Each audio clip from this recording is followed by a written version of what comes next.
The late afternoon rain came down on New York like the sky was finally breaking.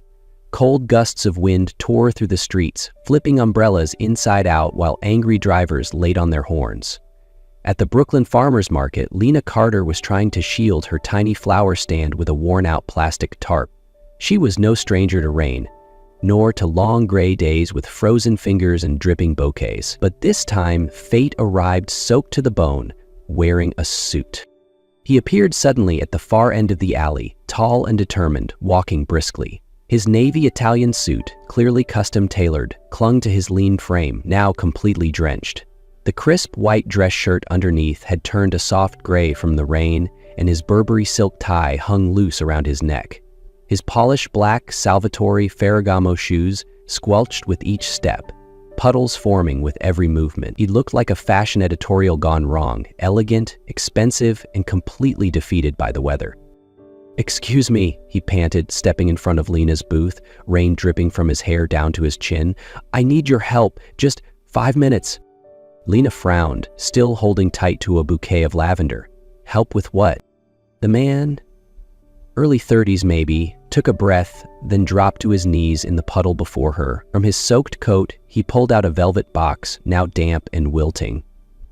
"I'll pay you $500 if you pretend to be my girlfriend, just for 5 minutes. She stepped back. "Are you out of your mind? I don't even know your name." "That's exactly why it works."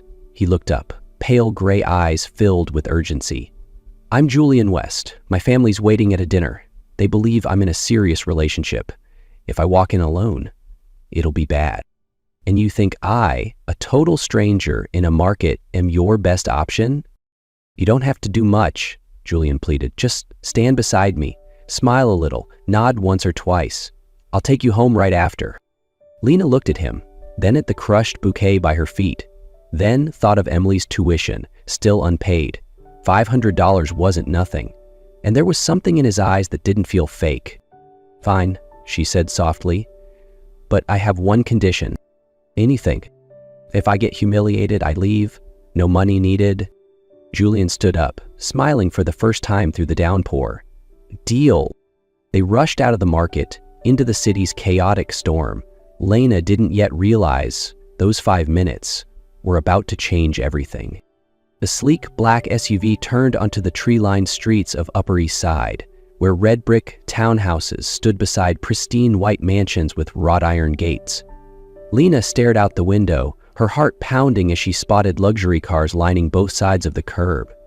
Mercedes, Teslas, even a Bentley. There was nothing small about this so-called family dinner. When the vehicle stopped in front of a 3-story Georgian clover home glowing with chandelier light from inside, Lena clutched her coat tighter as if it could hide her discomfort. "This is what you call small?" she whispered. Julian pressed his lips together, sneaking a glance at the stream of formally dressed guests walking up the stone path. "My mom tends to exaggerate." She didn't reply, just stepped out of the car in silence.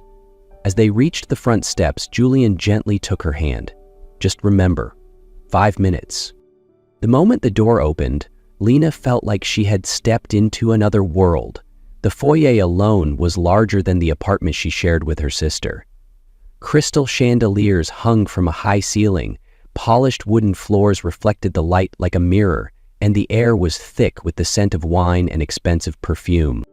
A woman in her early 50s approached them, dressed in a deep navy evening gown, hair pinned back in a flawless updo. "Julian, you finally made it," she said before her eyes shifted immediately to Lena. "And this must be—" "Mom, this is Lena Carter, my girlfriend."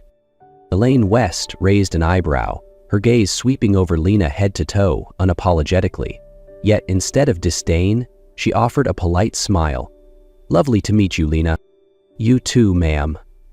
Lena extended her hand, her palm ice cold. "Elaine, please," she corrected softly. Her voice was calm, measured, the kind that dissects everything without showing a single crack in the mask. Before Lena could fully breathe again, a deep male voice cut through the air. "And this must be the woman who changed Julian." Robert West, tall, broad-shouldered, his salt and pepper hair combed with precision, stepped forward. His eyes were sharp but curious. He shook Lena's hand like she was a business partner, not just his son's date. "What do you do, Lena?" he asked. "I run a flower stall in Brooklyn, sir." The room seemed to pause. A few nearby guests glanced over. Lena felt heat rise to her cheeks, but she didn't lower her voice. "I have my own booth. I pick the flowers, arrange the bouquets, do deliveries. I love what I do." Elaine stood still for a few seconds after Lena's answer. Her eyes remained fixed on the young woman in the worn coat and dark canvas shoes, but the initial scrutiny in her gaze had shifted, replaced by genuine curiosity. "You do all of it yourself?" she asked, her tone slightly softer. Lena nodded. "Yes, ma'am, from picking out the flowers early in the morning at the market to delivering them by hand. I like seeing someone smile when they receive something beautiful." Elaine tilted her head, her lips curling ever so slightly. It's rare to hear someone speak about their job with that much joy. Robert nodded as well. He'd sat through countless introductions to ideal girlfriends before, most of them polished to perfection and utterly forgettable. But Lena was different. There was nothing forced about her, no pretense, just someone who knew who she was and didn't feel the need to apologize for it. "Do you realize you just silenced an entire room?" Robert asked, half joking. Lena smiled, unfazed. "Yes, and if needed, I can give everyone a free flower arranging workshop." Lena had planned to stay just 5 minutes, but 5 minutes passed, then 10, then the entire evening. The party seemed endless. She was introduced to guests whose names sounded like they belonged on the financial pages of the New York Times. Some gave her wary glances, others offered genuine smiles when she shared stories about picking flowers in the snow or racing through traffic on Valentine's Day to make last-minute delivery. Julian stayed by her side the entire time, occasionally giving her hand a reassuring squeeze, a silent way of saying, "You're doing great." But even he couldn't hide his surprise when he noticed his parents genuinely laughing at her stories. When the night finally ended, Julian opened the car door for her and said, almost sheepishly, "Thank you for saving me tonight." Lena buckled her seatbelt, eyes still on the window. "You owe me more than a bouquet." Julian chuckled. "I know, but if I asked for a few more days, would you say yes?"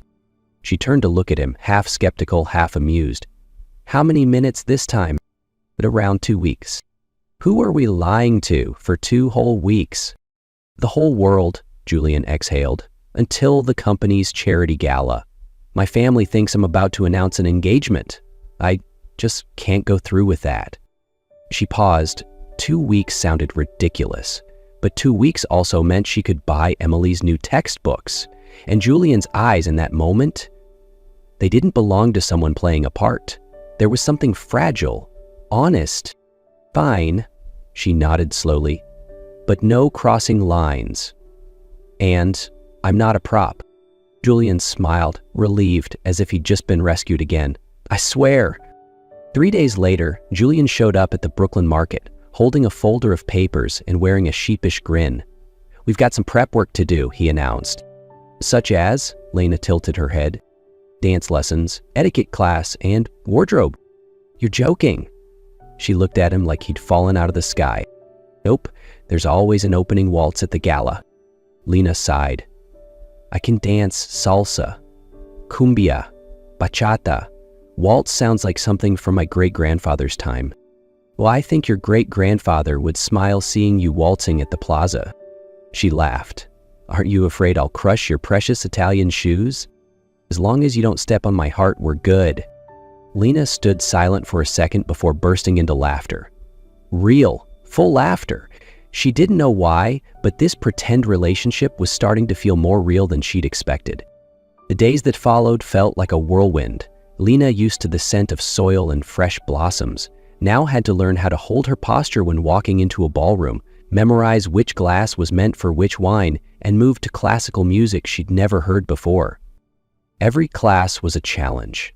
In dance lessons, she stepped on Julian's feet at least 10 times. In etiquette class, she rolled her eyes at the graceful 45-degree posture and the exhausting sequence of forks and knives. But Julian was endlessly patient, always smiling, always making things lighter. He once tried to do a European steel bow and nearly fell, sending her into fits of laughter. But what confused her more was the unexpected warmth every time he looked at her. Not the polite kind, the kind that saw her, really saw her, in a world that never belonged to her. A week later, instead of going to another upscale restaurant, Lena invited Julian over for dinner at the small apartment she shared with her sister. "If I'm learning to walk through your world," she said, "you should at least get a glimpse of mine." Third floor walk-up had no elevator, and the stairs creaked with every step. Inside was a modest living room with family photos on the walls and potted plants at every window. The open kitchen led to a tiny dining table for three, but the smell of home-cooked food and the warm air made Julian feel like he never wanted to leave. Emily? Lena's younger sister appeared in a tomato-stained t-shirt, her eyes sharp and bright. "So, you're the famous fake boyfriend?" Julian laughed. "Only for 2 weeks, contractually speaking." They ate dinner together. Lena talked about losing their parents, about dropping out of college to take care of Emily. Emily spoke about her dream to become a pediatrician and how Lena had held their little family together all these years. When Lena washed the dishes, Julian stood beside her with a towel in hand. He looked at her like she was something delicate, and yet stronger than anything he'd ever known. "Thanks for showing me this place," he said quietly. Lena turned to him. "It's not perfect." Julian paused, his gaze lingering on the faded photographs, the chipped mugs, the scent of something warm and real. "That's exactly," he whispered, "why it feels like home." Dinner was over, the dishes were clean, and Emily had retreated to her room to study. Lena and Julian remained in the small kitchen, the soft yellow light casting a warm glow over their faces. No noise, no pretending, just two people. "Sometimes," Lena said quietly, "I thought my life would always be stuck in that market, day after day, delivering flowers, collecting payments, making sure my sister was okay. No one ever asked me what I wanted. And eventually, I stopped asking myself too." Julian said nothing. He simply looked at her, eyes softened, as if afraid speaking would break the moment. "I used to dream of opening a real flower shop," she continued, "with a cooler for fresh blooms, steady customers, a sign out front with my name on it." "Why did you give that up?" Julian asked gently. Lena smiled faintly. "Because dreams don't pay bills. But at least, they help me fall in love with what I do." Julian nodded. He could hear the sacrifice in her voice, but not a trace of bitterness. And in that moment, in the tiny kitchen, beside a tiny lavender plant on the table, Julian realized he was falling for her. Not because she was different, but because she was real in a way he couldn't look away from. Lena had no idea that while she was practicing walking in heels in her tiny living room on the 27th floor of a Manhattan skyscraper, Charlotte Hayes was flipping through a stack of freshly printed color photos. Photos of the Brooklyn flower market, of Lena delivering bouquets, of her and Julian in dance class, of them leaving an event together. And one photo in particular, Julian kneeling in the rain in front of Lena. Charlotte narrowed her eyes. "Started as a joke," she murmured, then dialed her private investigator. "You're absolutely sure?" she asked on the phone. "It began with a fake girlfriend request?" "Well, 100%, the man replied. "Eyewitnesses at the market confirmed they'd never met before that day." Charlotte ended the call and smiled. "Perfect." 2 days later, while Lena was clearing wilted stems from her table, a pair of white high heels stopped in front of her stall. A woman in a sleek ivory pantsuit stood there, blonde hair in a flawless bun, smile razor sharp. "Charlotte Hayes," she said, unprompted, "we need to talk." Lena didn't respond, but Charlotte placed a thick envelope on the table. Inside, photos, tax documents, even Lena's business license. "Are you threatening me?" Lena asked, her voice dry. "I'm protecting what's mine," Charlotte said coldly. "Julian and I are meant to be. Our families have been planning this for years. And you?" She glanced at the flower stall. "You're a glitch in the system." "Julian doesn't see it that way. He's blinded by you. But I'm not, and neither is anyone in our world." Charlotte pulled out another sheet.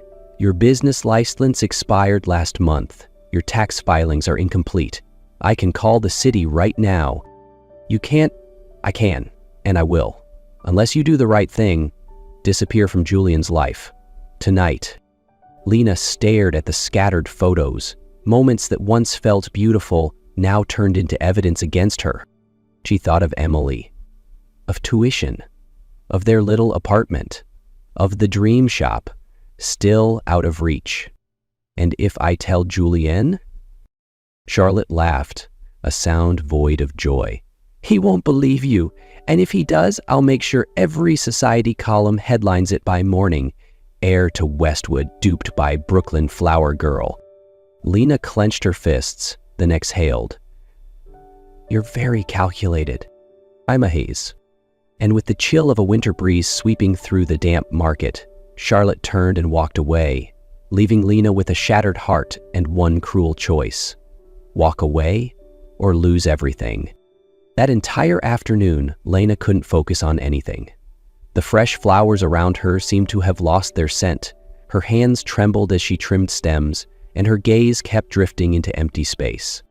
She felt suffocated, not by fear of Charlotte, but by the crushing weight of a choice with no right answer. She knew Julian would never condone threats, but she also knew that one phone call from Charlotte could wipe everything out.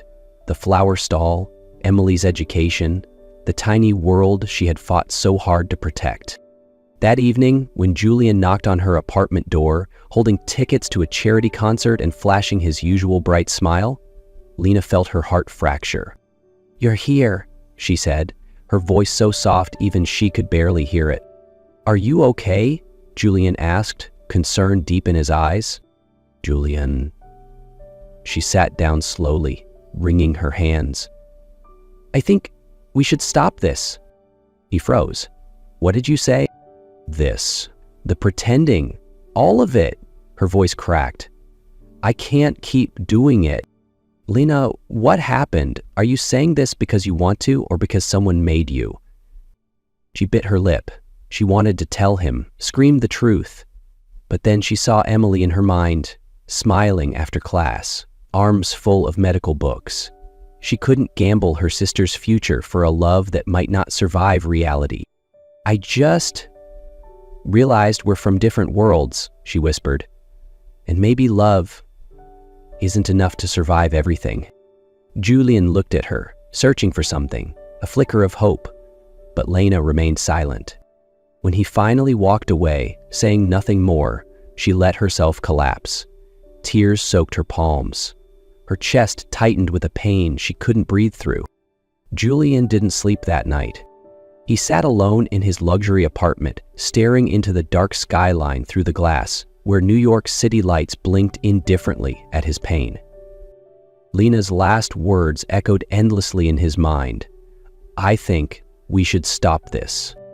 No explanation, no anger, just wounded silence and eyes that seemed to be hiding something. And that, more than anything, drove him mad. He knew Lena. She didn't quit easily. She didn't walk away from problems. If she left, there had to be a reason. And deep down, he felt it wasn't her heart that had changed, but something outside of their control. The next morning, he went to the market as he always did, but her flower stand was empty. Lena wasn't there. He stood motionless, fists clenched, one question gnawing at him. What made her give up when everything was just beginning? 1 week later, the Westwood Foundation's charity gala unfolded as scheduled. The grand ballroom of the Plaza Hotel glowed like a painting of New York's upper crust. Gowns, diamonds, the clinking of champagne flutes, and the hum of a classical quartet filled the air. All eyes were on the stage, where Julian West was moments from stepping forward to announce the big news everyone had been whispering about. He stood beside Charlotte Hayes, poised, smiling perfectly, her black gown hugging her like a promise of status. But Julian felt nothing, just emptiness. He thought of Lena, her smile while holding lavender, her sad eyes that night. And his heart ached at not knowing the real reason why she walked away. Julian, Charlotte whispered. They're waiting. Just then, the ballroom doors swung open. A young woman in a simple dress strode briskly past rows of stunned guests, breath shallow but eyes fierce. Emily, how did you get in here? Charlotte hissed. I told security I was Julian's future sister-in-law, Emily replied calmly. Technically not a lie. Julian immediately stepped down from the stage. You're here for Lena? Emily nodded, holding his gaze. You need to know the truth. Lena left because she was threatened. Charlotte came to our market stall and told her if she didn't break up with you, she'd get the flower stand shut down. And if she told you she'd release photos, documents, the whole city would know it started as a lie. The entire room fell into stunned silence. All eyes turned to Charlotte, who stood frozen. Do you deny it? Julian asked, voice sharp and cold. Charlotte lifted her chin, trying to maintain composure. I did what I had to protect your reputation. You'll thank me someday. No, another voice cut in, deep, commanding. Robert West, he stepped forward, placing himself between Julian and Charlotte. Miss Hayes, I think you should leave. Mr. West, Now, Charlotte looked around. Every face had turned away. She took a breath and walked out, her black gown brushing the cold marble floor behind her. Julian turned to his father. You knew? Robert nodded slowly, and I renewed all of Lena's permits, just waiting for you to realize what actually matters. Julian didn't hesitate. He shrugged off the stiff tuxedo jacket, eyes set on the exit. I have to go. Go, Robert said, patting his shoulder. We'll handle the gala. Emily gave a quiet smile. Go find her. And Julian ran, heart pounding, not out of duty, but with hope that maybe it wasn't too late to begin again. Julian burst out of the Plaza Hotel, leaving behind crystal chandeliers, waltz music, and hundreds of guests still unsure of what had just happened. The New York sky seemed to understand. Rain began to fall, heavy, cold, unrelenting. But Julian didn't stop. He shed his tuxedo jacket, tossed it aside, his loosened tie clinging to the soaked collar of his shirt. Every step felt like a gasp. In his mind, scenes of Lena flashed like reels, her hands arranging flowers in cold water, her steady voice sharing her dream of owning a shop, her shattered eyes the night she said goodbye. He had let her go without a fight. He had stayed silent when she was hurting most. Not this time. Each drop of rain reminded him, if she was real, then what they had was real too. And so Julian ran, not for image, not for duty, but for the only woman who had ever made him believe in something true. Lena was organizing the last few flower bundles at her small stall when she heard hurried footsteps approaching, the splashing in puddles breaking the quiet like a warning. She looked up and stopped breathing. Julian, soaked head to toe, his shirt clinging to his chest, hair plastered to his forehead, yet his eyes, those eyes, were still the same. Confused, hurting, but determined. Lena, he panted, why didn't you tell me? She turned away, hiding her red eyes. You should go back to your gala. That's your world. No, my world is here. Julian stepped closer. I know about Charlotte. I know everything. You don't have to protect me. I don't need a perfect love story. I need you. Lena shook her head, her voice trembling. You don't understand. If people find out this all started as a lie. So what? He cut in. Then they'll know the truth. And the truth is, I've never felt anything more real than what I feel when I'm with you. He dropped to one knee right there in the freezing rain and pulled out a small velvet box from his coat pocket. Inside wasn't a dazzling diamond, but a simple gold ring with a tiny inscription. For everything real. Lena stared, stunned. What are you doing?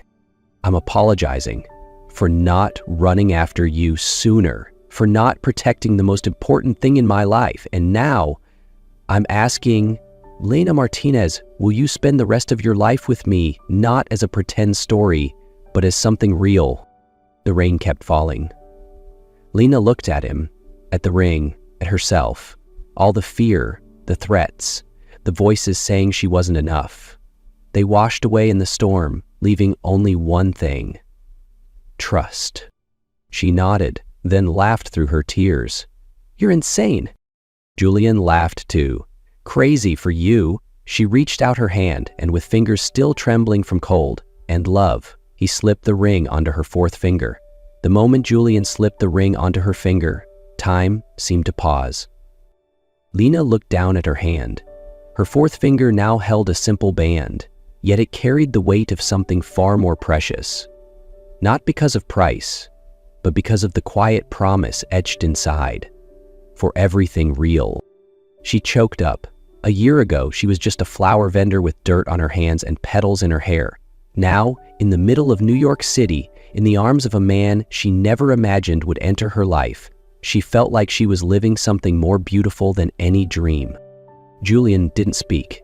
He just looked at her, eyes brimming with emotion, unclear whether it was the rain or his feelings pouring out. He reached up, brushed the wet strands from her face, and whispered, "You're the realest thing that's ever happened to me." They held each other for a long time, in the middle of the noisy street, under the endless falling rain, as if the whole city had gone quiet to let love speak for itself. 1 week after the rainy proposal, Lena and Julian held a small wedding ceremony right in Central Park, in the heart of bustling New York, where nature and city life met in harmony. No extravagant gown, no red carpet, no endless guest list. Just family, a few close friends, wildflower bouquets, soft sunlight filtering through the trees, and simple wooden chairs arranged in a circle around a small stone platform. Lena wore a minimalist white lace dress, her hair adorned with fresh flowers, prepared that morning by herself and Julian's mother, Elaine. Julian wore a navy blue suit, simple yet elegant, eyes locked on the woman walking toward him. Sophia, Lena's younger sister, walked her down the aisle. She whispered, "I've never seen you this happy. You deserve this." Julian took Lena's hand as she reached him. Their hands were cold from the breeze, but warm from each other. Julian's father, Robert West, officiated the ceremony. His voice was deep and heartfelt. "We are gathered not to witness perfection, but to welcome something true." Lena smiled softly. Julian squeezed her hand. When it was time to exchange vows, Lena turned to Julian, her eyes glistening. "I don't promise to be perfect, but I promise to always be honest. I promise to believe in you, to stand beside you, in your strength and in your vulnerability. I promise to remember that this love began as something unexpected, but exists now because we can't imagine life without each other." Julian paused before replying, eyes full of emotion. "I promise to love you not only on the easy days, but especially when things are hard. I promise to listen, not just to your words, but to the things you don't say. I don't just choose you today. I choose you every day, from now until forever." Applause filled the air. Elaine wiped tears. Sophia couldn't stop snapping photos. They exchanged rings, 2 simple gold bands, each engraved with the other's name inside. As Julian leaned in to kiss Lena for the first time as husband and wife, the sun broke through the clouds, casting golden light on the moment. Central Park held its breath. And Lena understood the most beautiful things in life don't need to be loud, they just need to be true.